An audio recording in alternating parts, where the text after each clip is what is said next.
इंदिरा गांधी सांस्कृतिक केंद्र में लूटपाट और आगजनी की गई।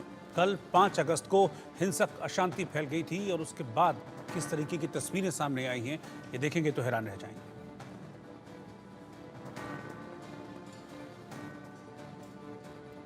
बांग्लादेश में जबरदस्त हिंसा फैली हुई है, जिसकी तस्वीरें मैं आपको दिखाऊंगा कि कैसे भयानक हिंसा बांग्लादेश में फैली है। और उसके पीछे वजह यह है कि बांग्लादेश में ज़बरदस्त राजनीतिक अस्थिरता इस वक्त है। कल प्रधानमंत्री शेख हसीना ने इस्तीफा दिया था। इसके 45 मिनट बाद उन्हें कहा गया कि आप तुरंत बांग्लादेश छोड़ दीजिए। 45 मिनट के अंदर शेख हसीना ने बांग्लादेश छोड़ा। उसके बाद से हम लगातार देख रहे हैं बांग्लादेश हिंसा की आग में जल रहा है और कैसे बांग्लादेश के जो प्रमुख संस्थान हैं उन पर अटैक हुआ, उन पर हमले हुए। इसकी तस्वीरें आप इस वक्त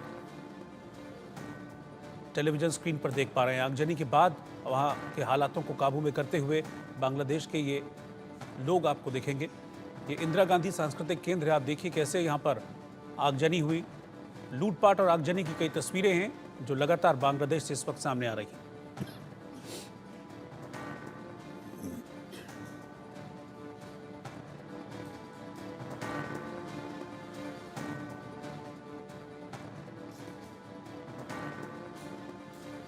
तो आप देखिए पहली तस्वीर इंदिरा गांधी सांस्कृतिक केंद्र की, कैसे उसको जला दिया गया। और दूसरी तस्वीर ढाका की सड़कों की है, जहां पर ज़बरदस्त हंगामा और तोड़फोड़ हुई है। ज़बरदस्त हिंसा बांग्लादेश के कई इलाकों से सामने आ रही है। ढाका और उसके आसपास के इलाके हैं जो ज़बरदस्त हिंसा की मार झेल रहे हैं। इसमें जो बांग्लादेश में अल्पसंख्यक हैं उनको भी निशाना बनाया जा रहा है और कई प्रमुख संस्थान जो इस वक्त प्रदर्शनकारियों और इन दंगाइयों के निशाने पर हैं।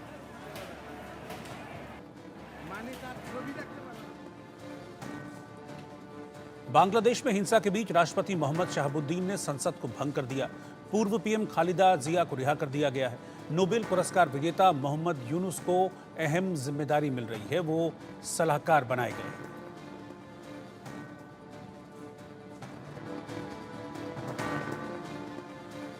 दरअसल शेख हसीना के बांग्लादेश छोड़ने के बाद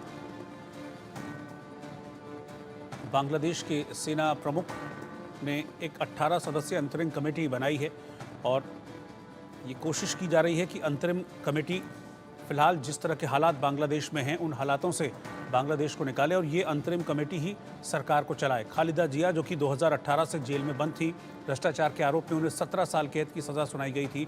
जैसे ही शेख हसीना बांग्लादेश से रवाना हुई, बांग्लादेश में प्रधानमंत्री पद से उन्होंने इस्तीफा दिया। उसके बाद पूर्व पीएम खालिदा जिया को भी रिहा करने का आदेश राष्ट्रपति की ओर से दे दिया गया था। फिलहाल मोहम्मद यूनुस को सलाहकार बनाया गया है। जो अंतरिम कमेटी है उसका सलाहकार बनाया गया मोहम्मद यूनुस को और ये भी कहा जा रहा है कि हो सकता है कि मोहम्मद यूनुस को प्रधानमंत्री पद की बागडोर सौंप दी जाए।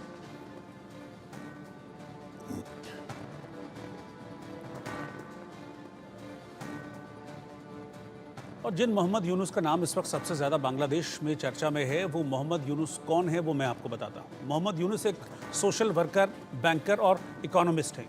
इकोनॉमिक्स में ही पीएचडी उन्होंने की और छोटे लोन देने का प्रोग्राम उन्होंने शुरू किया। बांग्लादेश में ग्रामीण बैंक की स्थापना की। गांव के लोगों का स्तर बढ़ाने के लिए, उनका जीवन स्तर बढ़ाने के लिए उन्हें 2006 में नोबेल पुरस्कार से भी सम्मानित किया गया था। United states presidential medal of freedom से भी मोहम्मद यूनुस सम्मानित किए जा चुके हैं। यूनुस और उनके अलावा 13 बाकी लोगों पर $2 मिलियन के गबन के आरोप भी लगे हैं। यानी कि सिर्फ पॉजिटिव साइड नहीं है, नेगेटिव साइड भी है मोहम्मद यूनुस की और $2 मिलियन के गबन का आरोप उनके ऊपर लग चुका है। और अब बांग्लादेश की नई सरकार में एक बड़ी अहम भूमिका में होंगे। उन्हें मुख्य सलाहकार, जो अंतरिम कमेटी बनाई गई है उसका मुख्य सलाहकार मोहम्मद यूनुस को नियुक्त किया गया है। बांग्लादेश के ताज़ा हालात पर विदेश मंत्री एस जयशंकर ने राज्यसभा में बयान दिया। उन्होंने कहा कि पड़ोसी देश राजनीतिक संकट से जूझ रहा है, वहां के हालात पर भारत सरकार की नज़र बनी हुई है। जयशंकर ने आगे कहा कि बांग्लादेश में लोग सड़कों पर है, वहां हिंदुओं को निशाना बनाया जा रहा है, ये चिंता की बात है। The situation in Bangladesh, sir, is still evolving. The Army Chief, General Waqar-uz-Zaman, addressed the nation on 5th August. He spoke about assuming responsibility and constituting an interim government. We are in close and continuous touch with the Indian community in Bangladesh through our diplomatic missions. There are an estimated 19,000 Indian nationals there, of which about 9,000 are students. Bharat और बांग्लादेश की सीमा को एहतियातन seal किया गया है। किसी को भी आने की इजाजत फिलहाल नहीं दी जा रही, लेकिन मौके का फायदा उठाकर कुछ लोग भारत आने की फिराक में हैं। कटिहार से हमारे सहयोगी सोनू चौधरी की ये रिपोर्ट आप देखिए। बांग्लादेश में हिंसक झड़प के बाद जो है अब जो है कहीं ना कहीं जो सीमावर्ती क्षेत्र है बांग्लादेश का और भारत का, उस पर चाक चौबंद व्यवस्था कर दी गई है। ऐसे में अब जो है व्यवस्था को देखते हुए जो शरणार्थी है उन्हें वहीं पे पूछताछ किया जा रहा है। अब जो है स्थिति जो ये बन चुकी है कि जो जहां इस वक्त हम खड़े हैं वो कटिहार जिला है और कटिहार जिला सीमांचल का वो क्षेत्र है जहां से बांग्लादेश की बॉर्डर मात्र 200 किलोमीटर से भी कम के क्षेत्र में पड़ती है। ऐसे में जो भी बांग्लादेश के जो सीमांचल का जो क्षेत्र है वहां पे बांग्लादेशी जो शरणार्थी है वो आके पहले से भी कई शरणार्थी जो है वो बसे हुए हैं। कटिहार, पूर्णिया, किशनगंज और अररिया ऐसे जो जगह है वहाँ पे बांग्लादेशी शरणार्थी निश्चित रूप से है। और ऐसे में हम जो हमारे साथ कुछ लोग हैं उनसे बात करने की कोशिश करते हैं कि इस तमाम चीज़ों को कैसे देखते हैं। बांग्लादेश में हिंसक झड़प चल रहा है, ऐसे में जो है स्थिति तनावपूर्ण है और बॉर्डर पे चार चौबंद व्यवस्था भी कर दी गई है। लेकिन एक बात ये भी निकल के आती है कि वहाँ हिंदुओं के मंदिरों को तोड़ा जा रहा है हिंसा के आड़ में, और ऐसे में हिंदुओं को वहाँ से पलायन किया भगाया जा रहा है। इस तमाम चीजों को कैसे देखते हैं? देखिए, कितना सही है? सबसे पहली बात है कि जो बांग्लादेश में जो झड़प हो रहा है इस पर अगर मान ले कहीं ना कहीं हिंदुओं के साथ अगर अत्याचार हो रहा है तो उन्हें तो कम से कम जो है हिंदुस्तान के लिए पलायन कर लेना चाहिए। और कहीं ना कहीं जो है ये सरकार को ये बहुत बड़ी मुद्दा है जो सरकार को कम से कम बॉर्डर वगैरह में जो है हर तरह का सुविधा देना चाहिए, सिक्योरिटी देना चाहिए। निश्चित तौर पर लोग अपनी अपनी प्रक्रिया दे रहे हैं। लोगों का ये कहना है कि बॉर्डर पे जो सुरक्षा है उसे बढ़ा देनी चाहिए।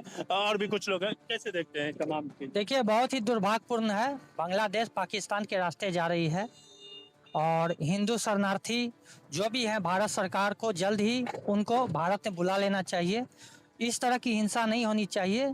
हिंदू को टारगेट करना बहुत ही गलत बात है, खासकर पाकिस्तान के नक्शे कदम पे जा रही है तो इसका भी हश्र बांग्लादेश के लिए सही नहीं है। अब जो है सीमांचल जैसे कहा जाता है कि किशनगंज, अररिया, कटिहार, पूर्णिया, ये तमाम चीज में बांग्लादेशी पहले से भी हैं। और अब जो बांग्लादेश से जैसे भी घुसपैठ अगर होता है तो इसको कैसे देखें? देखिए, ये सीमांचल जो है बहुत शांति प्रिय इलाका है। यहाँ ऐसी कोई बात नहीं है कि बांग्लादेशी है और ये हिंदू है। इस तरह का मुद्दा कभी सीमांचल में नहीं उपजा है। ठीक है, जो भी है शांतिपूर्ण तरीके से रह रहे हैं, लेकिन बांग्लादेश पाकिस्तान के रास्ते पे चला, उसको नहीं चलना चाहिए। ये दुर्भाग्यपूर्ण है और भारत में ऐसी कोई बात नहीं है कि बांग्लादेशी है और खास करके सीमांचल में इस तरह की कोई बात नहीं है। लोगों का कहना है कि निश्चित रूप से जिस तरह से जो सीमांचल का क्षेत्र है यहाँ शांति माहौल है और लोगों का ये और भी कुछ लोग हैं उनसे भी बात जानते हैं, कैसे देखते हैं तमाम मुद्दे? देखिए, ये तो बहुत ही दुखद घटना है और ऐसा लग रहा है कि अब बांग्लादेश भी पाकिस्तान के रास्ते पर चल चुका है, जहां कट्टरता को बढ़ावा मिलेगी। और बांग्लादेश जो आज तक शांत था, वहां हिंदुओं शांति से थे, लेकिन अभी हाल फिलहाल की घटना को देख लीजिए कि शेख हसीना के विरोध के बाद वहां पर हिंदुओं पर काफ़ी अत्याचार हो रहे हैं। वहां मस्जिदों मंदिरों को तोड़ा जा रहा है। वहां हिंदू अब लाचार बेबस महसूस कर रहे हैं। ऐसे में भारत की ओर पलायन करना ही उनका एक मकसद होगा और शायद भारत सरकार को इसकी पूर्व से सूचना रही होगी।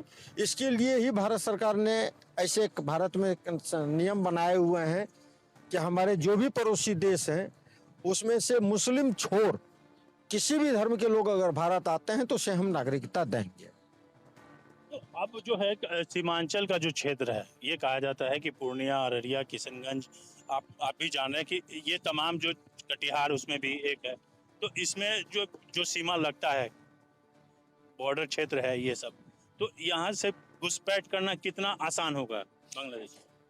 देखिए, जहाँ तक कटिहार की बात है तो कटिहार एक ऐसा जिला है जहाँ से बांग्लादेश जाना बहुत ही आसान है।